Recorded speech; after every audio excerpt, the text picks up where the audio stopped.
All stories have an origin, including yours, and I hope that by continuing your education, be it in science or anything else, that you'll gain the skills to shape that story, both inside and outside yourself, and to choose which part of this story you may one day like to share. Every story has an origin. For me, I was born in China in a pretty rural part of what is now Wuhan.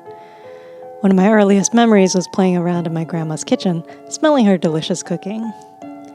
I noticed that she would put salt in her cooking pan, and I hypothesized that it was the salt that made her food smell so good. So I sought to test out this hypothesis by taking a spoonful of salt, holding it up to my nose, and taking a big sniff, because that's how you tell if something smells good. And as you can imagine, the salt went up my nose, and it really burned. From this experiment, I was able to draw the conclusion that it was not the salt itself that made the cooking smell good. I eventually emigrated to the United States with my parents and settled down near the National Institutes of Health, or NIH, the Government Health Research Institute.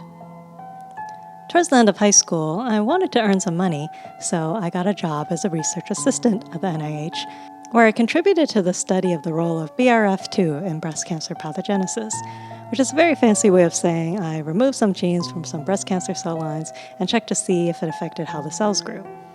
I worked alongside a postbac in the lab, Vani.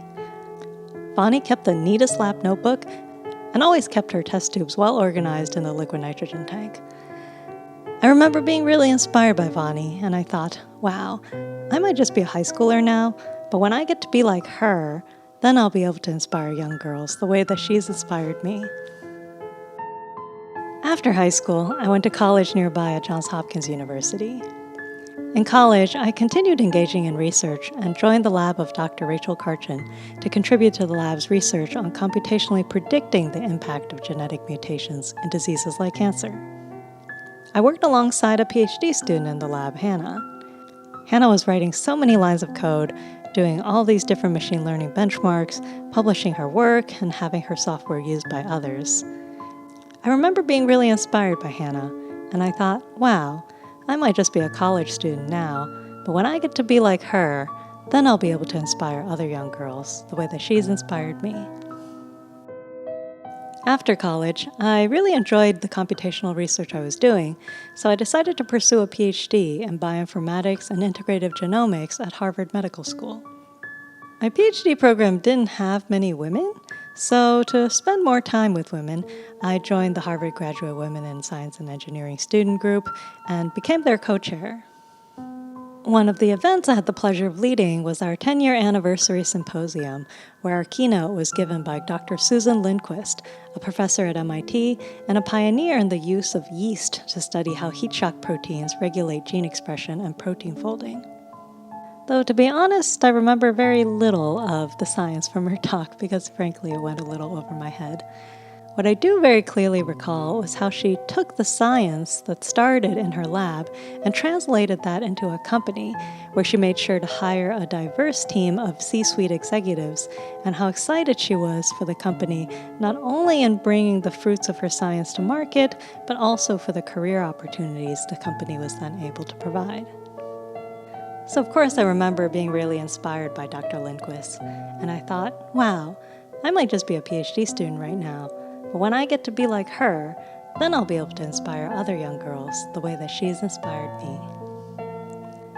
So I wanted to tell you all this story because I hope it's clear that at every stage of my scientific training and education, there was a woman who inspired me, a woman who paved the way, a woman who I looked up to, a woman whose visibility gave me some sense that what I wanted to achieve and aspire towards was fully possible. It didn't matter to me if she was just a postbac, or just a PhD student, or just this, or just that. For me at that time, her presence was enough. She was enough. Today, I'm a professor of biomedical engineering at Johns Hopkins University.